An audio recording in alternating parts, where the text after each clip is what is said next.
Nia, do you have McDonald's money?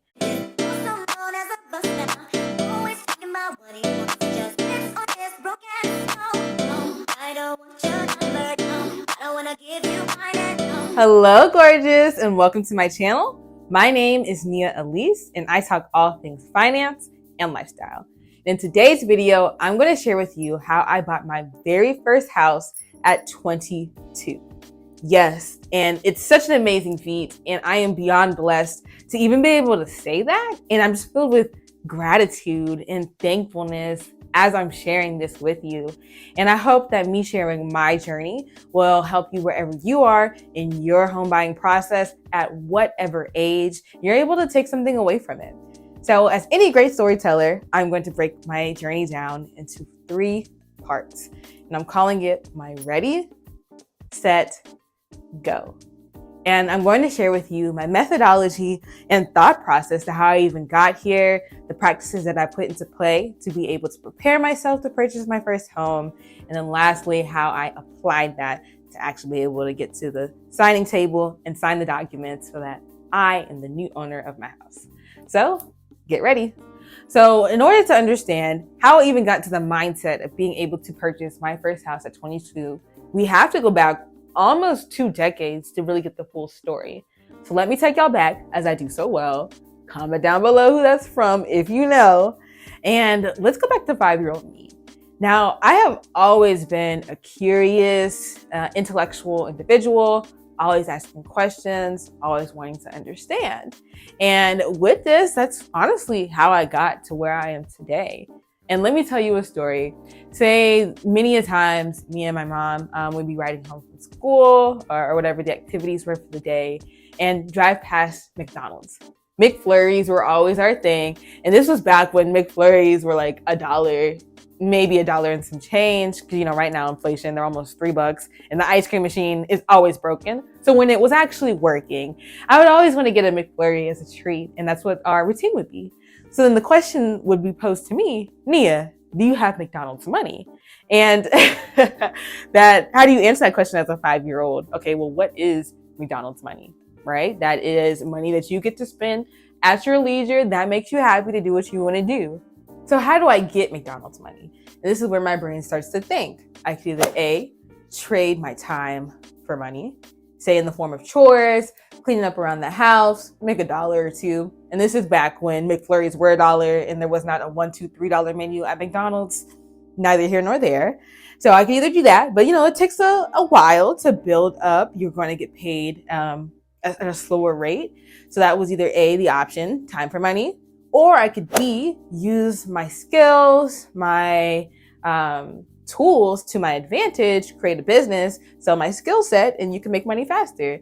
And hence my lemonade stand. And my lemonade stand, I was around that 5, 6, 7 age range.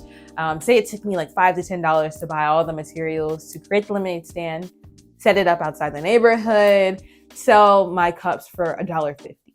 And say I get 20 people, that's $30, less expenses of $10, netted $20.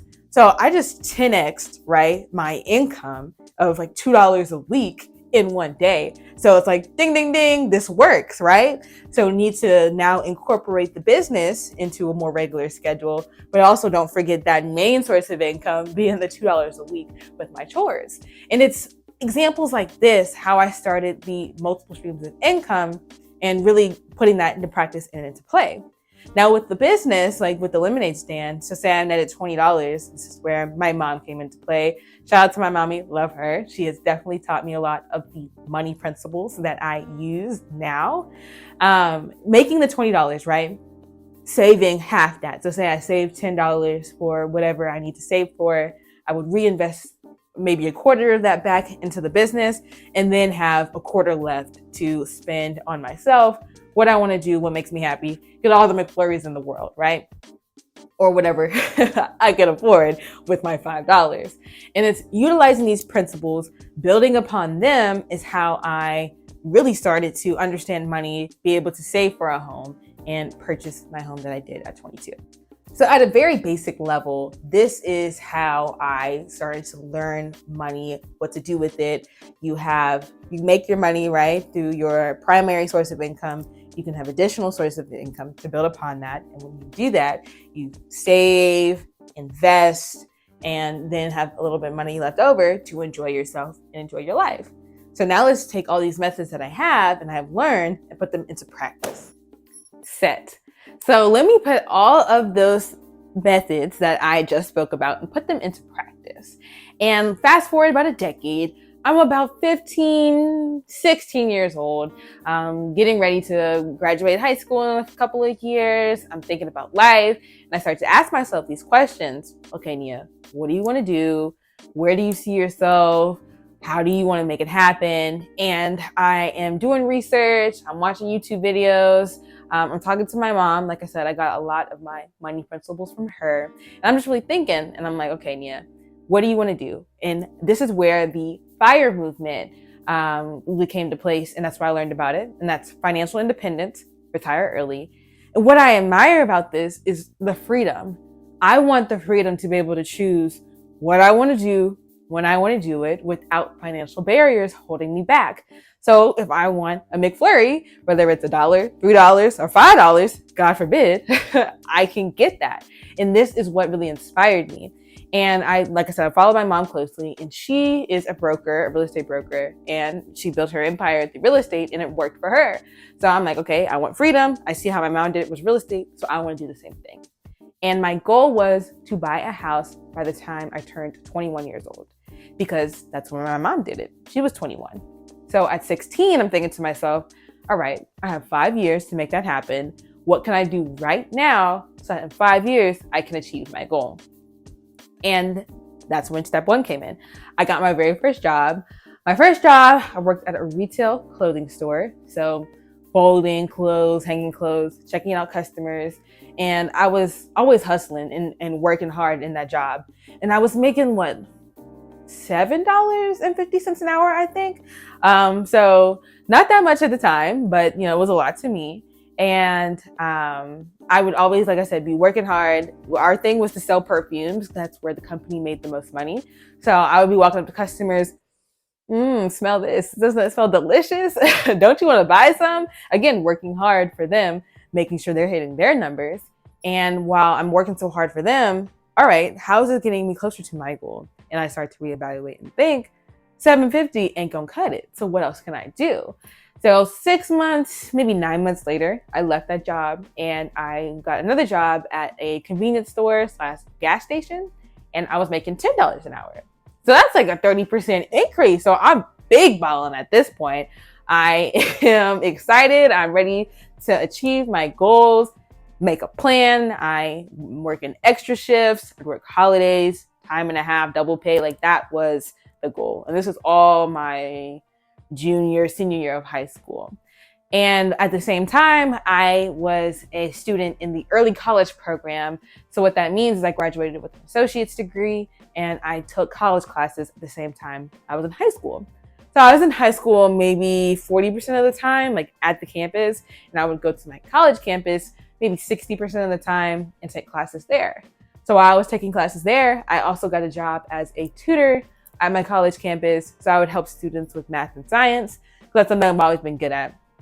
So I'm making money. I think that I got like $8 and some change at the tutoring job at college. So that's one stream of income. I have my main stream of income, which is the convenience store. That's $10 an hour.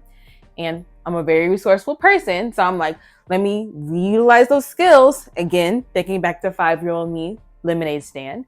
I started a tutoring business, and I would tutor additional students outside of the working hours from my campus. And I think I charged $20, $25 an hour. So there's already 3 streams of income. You're going to see this is a recurring theme, having those multiple streams, reinvesting those, saving those, and working to achieve my goals. So I had all those things. And by the time I was getting ready to graduate high school, again, it's okay, what do I want to do next? How am I going to make that happen? I wanted to go to college. I always knew I was going to go to college. Like that was just in the cards for me. I know it's not for everybody, but it was for me. So I'm thinking to myself, you got college money? The same thing with McDonald's. You got McDonald's money? So the same way I approach that problem, I'm going to approach this one. How do I get college money? And this is when I went crazy for scholarships. I was applying all the time for each and every one, even if I wasn't technically qualified for it, I would still apply. And it worked out because I won $1 million in scholarships. And I'll link that video above and below if you want to figure out how I did that. But I won $1 million in scholarships, and I went to college on a full ride. In fact, I got refund checks from being in college, so essentially I kind of got paid to go to school. Here I am in my freshman year. I was working 3 jobs in high school, so I decided to slow down a bit, taking the college experience, really acclimate to college life, learn, grow, etc. So I might have worked, a random job here and there. For the most part, I really just focused on school, making friends, learning, etc. And after my freshman year, that summer, I did a paid internship with a stipend with the Department of Energy. So I worked a paid internship, was making money from that. And when I came back from school for my sophomore year, okay, now how do I get back on my goal? That was what's on my mind. I still had that goal of buying a house by the time I'm 21. I'm already like 18 at the time, so time's winding down. I need to get back to it. I think I might have had like a work study job, but this is where I decided to start my business. And my business, Purpose Cosmetics, it is a beauty company that I combined my love of science, beauty, and business, and created a body care company. I would research the products and the ingredients that would go into my final product, read research papers. As I have a BS in chemistry, it really allowed me to, flex that science brain and that analytical brain. I also love business, so I was researching packaging, labeling, shipping. I started a website with e-commerce, and it was just really fun to practice my networking skills and learn and grow from that experience. And I did everything with the business. And when I started to see that income come in, it was like, wow, here's that part we always talking about where you can have your own businesses or your own skill set and monetize that. And here I was doing that, but while also still having like a work study or just like a, kind of gravy job, right? To have that consistent source of income. And at this time, I learned about an entrepreneurship incubator that I had on campus. Like I said, I'm very resourceful. So I was emailing business teachers business professors within my school and university, and just looking to learn all the resources that the campus had to offer. So when I found about the incubator, it was a work study. So you would basically get paid to work on your business. And I'm like, come on, like what else do I need? Like I would do that. And the incubator was basically alumni who had very successful multi-million-dollar businesses or who had experience within the business sector or corporate sector in general, and now were giving back their time and mentoring college students. And checkmark, I will take advantage of that. And I got to make a lot of good connections, learn how to grow my business. I did a pitch competition. I won some money off of that. And it was just a really good experience. And all while I am, like I said, working that work study, so making money off of that, doing the business, making a little bit of money off of that. And then every summer I was in college, I always had an internship, a paid internship at that.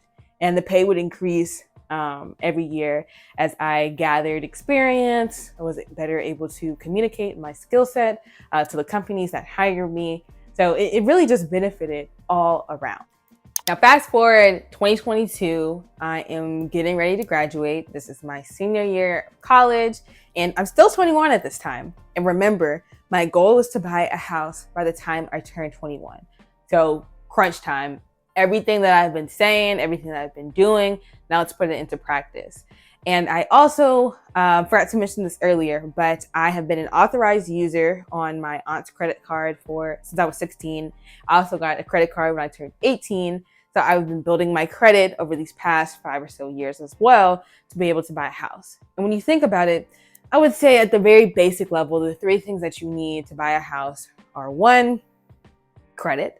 So having a positive credit history, showing that you've built up credit, you've had some time. 2, money, savings, earnest money, down payment, etc. And 3, a job, to show that you have a positive income history and that your payments are going to be made on time. So I've had 2 out of 3. The last thing that I'm missing is a job. So let me focus on that. Now, during my senior year, I was utilizing my network, right, that I've built while I'm in college, again, being very resourceful. And I ended up getting a job, and I graduated May 22, and I started my career almost like a week, maybe a week and a half after I graduated. And I moved from my college to the Midwest, and that's where I did like this 4-month training that they had us do before I started my career. So in my mind, I remember 3 steps. I've got what I needed now, right? Got the credit, got the money, got the job. It's 2022. I'm 21 years old. You know, things are heating up. This is crunch time. This is what needs to happen. Now you've heard my methodology, my mindset, how I even got here, the practices that I've been able to refine and put into play to be able to put me in the position to go. Now it is time to accumulate everything that I've been working towards for the past almost 20 years to be able to apply it and actually make it to the signing table so I can transfer that home deed into my name. So during this time, again, I'm asking myself, what can I do so that I'm ready to be able to buy my first house? I'm listening to Bigger Pockets podcasts, watching YouTube videos, reading articles, and I actually started to reach out to realtors and lenders during this time. So I was in the Midwest for about 4 months, like May to September timeframe. And this was just my weekly routine. I would always be trying to engage, learn more about the home buying process, learn more about the markets and what kind of deals I'm looking out for. So that whenever I do see it and whenever I am ready, no hesitation, pull the trigger. So now it's the end of September timeframe. I'm about to graduate my program from the Midwest, and I moved back down south, and this is where I'm located permanently. I did turn 22 in September, so sadly, I did not reach my goal of buying my first house at 21, but it's okay, because remember, in 2022, I wrote it on my yearly goals that I will buy my first house. So there's still time, okay? Even though I wasn't 21, there's still time in 2022 to make it happen. So I moved down south and I lived with family for a bit, and I did this intentionally. So I knew to myself, Nia, you need to buy a house by the end of the year. So I didn't want to sign a lease for like 6 months and then, lock myself in that. And luckily I had family that I was able to live with, and it was just good to be around them during that time as well, during all that transition. So now I'm starting to get more serious about the process. So like I said, I was talking to realtors and lenders earlier on just to know how to have those conversations. But now I'm talking to realtors and lenders to say, let's make it happen, okay? So I spoke to a lender and I actually got a pre-approval letter. And the difference between a pre-approval letter and a pre-qualification letter is a pre-approval letter is a lot more time intensive. It also required documentation that actually pull your credit. And it's just a more, serious or vetted form of being able to say that you have the funds to purchase a house.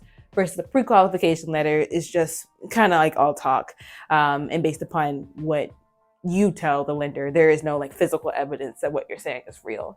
And if you want me to, I can go into a deeper video on that. So I have my pre-approval letter. My realtor is sending me different homes in the area, what I can go see, different areas, because I don't even really know where I want to live. And it was funny because I distinctly remember it was the weekend of Halloween, because I think Halloween was on a Monday. So it was that weekend beforehand that we actually went to go and see houses. And the very first house she showed me was a townhouse. And I didn't like it. It was poor quality for the price. It was overpriced. The HOA, I didn't like the area. It was just a bunch of stuff. So that was X. I didn't want a townhouse. Then she showed me a couple of resales. And I am so particular. I was like, ugh, stains on the wall. Ugh, you got this little spot in the carpet. Ugh, grime. It was just not going to work. So then we learned that, hey, I need a new build. And the very last house that she showed me was a new build in this community. And when I tell you, I fell in love with it when I actually went inside and I just envisioned myself there. I felt myself there. And the funny thing was, it was from a large national home builder. They are a publicly traded company. And, being that at the end of the year, publicly traded companies want to get inventory off their books. So now, utilizing my experience from my retail days, what do any large companies want to do whenever you want to get rid of product. You put it on sale. That's why you see year-end sales, 50% off for a limited time, weekend only sale, those types of things. And the builder was no different. So that weekend, actually, they had put up a sale on the house, and it would expire like the 31st, which was that Monday. And I kept that in mind, and the seller's agent, let me know that this is happening, but I didn't want to be pressured or rushed or anything. So I didn't, sound too excited whenever they talked to me that Saturday. But that night I went back home. I researched like almost everything there was to know about the builder, about the city, about the county, the state, the overall market in general, just so I could have a better understanding. And I went to that builder's lender, because with the preferred lender, you usually get more benefits. So I went through that process. And that Sunday, I wanted to go back to the house again, bring people with me so they could see it. And I get a call from my realtor, like as soon as I was about to get into the car and head back to the house. And she's like, "Hey, Nia, somebody else is about to put an offer on your house." And I'm like, "What do you mean? I just saw the house yesterday and no offers were in." And like I said, it was a sale process. So it was limited time.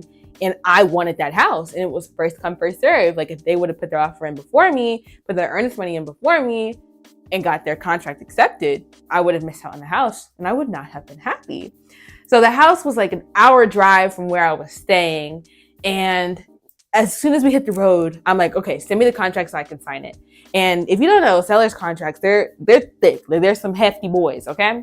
So I'm like, okay, how do I sign this, get everything done? And at some point during me signing, I was just signing like the DocuSign document. Like I was signing so fast that the words were not even populating on the page. And I wanted to be able to read it, so I wasn't signing my life away, but I just didn't have time. And the crazy thing is I felt comfortable. I felt that God was with me, that I was making the right decision because I prepared for it. So I guess I wasn't too stressed out. And we were like 10 minutes away from the house, right? So I just finished signing the contract. I needed to put my earnest money in to, get committed to the house so I would get it before the other person did. And I'm trying to transfer the money via my debit card. And one thing I did not know was that banks can have limits on how much you can spend per day. And the earnest money was like 1.5% of the purchase price. So it went over my daily limit. But thank God I learned from a very young age, don't put your eggs in one basket, have multiple streams of everything. So good thing I had multiple banks, and I had one bank that I had enough money in so that I did not have to have that daily limit, because I didn't even know. And like the phone, they weren't answering their phone fast enough. So I couldn't have got it lifted for that one time. So I had to use a different bank. I got the earnest money in. And like, as soon as we pulled up to the model home, I got my keys from the seller's agent because I had got the house. Tears, snot just running down my face. I was so emotional, just so overcome with gratitude. I just got my first house. And from contract to close, it was about 6 weeks or so. So I closed on my house in the beginning of December, and I reached that goal, buying a house in 2022. So I made it happen. And it was the accumulation of the methodology that I learned since being 5 years old, putting it into practice from that 16 to like 22 timeframe, then actually applying everything to be able to buy my first home. That was my ready, set, go. My story on how I was able to buy my first house at the ripe age of 22. And some of the feedback that I got when I told others about me buying my first house was, "Oh, you're only so young. How did you do it so fast?" But nah, baby, I've been at this for 15 plus years. I've been preparing for this and working towards this goal. And I hope that's one thing that you took away. Preparation is key, especially when you're making a huge purchase, one of the biggest purchases that you'll ever make in your life. You have to be prepared for it. And come along with me on my journey as I bought my first house, but now, I'm itching towards, let's get the second, let's get that empire going, let's reach fire. So come along with me during my journey as I do that. If you made it to the end of the video, I'm going to leave you with an affirmation to put down in the comment section below. I am learning and growing every day. Shout out to 𝕋𝕚𝕞𝕒𝕤. That's who I got that from. I love watching her videos. I will have to leave her in the description box below as well. I hope you have a wonderful day, and be sure to stay tuned. I don't want your number, no. I don't wanna give you mine, no. I don't wanna meet you.